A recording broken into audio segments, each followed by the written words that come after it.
发现森狼是老詹去哪儿的最大黑马呀。看看森狼这招募语，可以说是最实际也最有吸引力的，颇有当年绿军招募奥尼尔时的风采。虽说现在骑士仍是最被看好球队，但森林狼确实隐隐有种要闷声干大事的感觉。接下来就跟着老詹的视角一起聊聊森林狼的黑马之姿。先说老詹的考量，骑士能一直领跑老詹争夺战主要原因就是因为情怀故事性，落叶归根的情节确实最为圆满。回克利夫兰，老詹也能得到最大尊重。但问题是，这个故事应该是老詹最后一季才想去写的，那么下赛季真的会是老詹的最后一季吗？目前来看还真不一定。从他宣布离开湖人之后，老詹释放信号确实是奔着再次争冠而去的，甚至薪资都是次要的，感觉这老头是真的想再搏一下子。那么既然要搏的话，阵容和适配性就会是老詹最看重的，而这就是森狼优势了。首先在所有的竞争对手中，森狼的核心阵容是最年轻的，老詹目前最力不从心的就是体能问题，而森狼是最能弥补他这一点的。其次，森狼后卫线、锋线及内线都有能防人，是最能减轻老詹防守压力球队。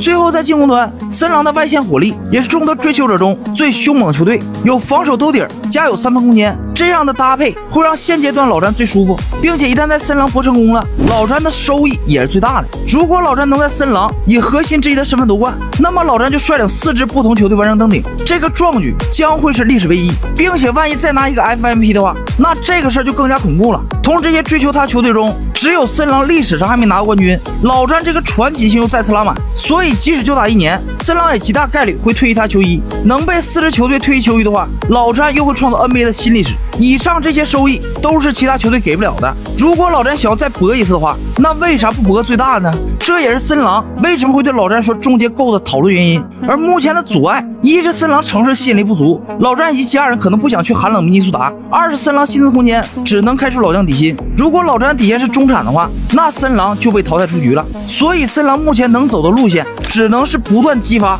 老詹的最后一波。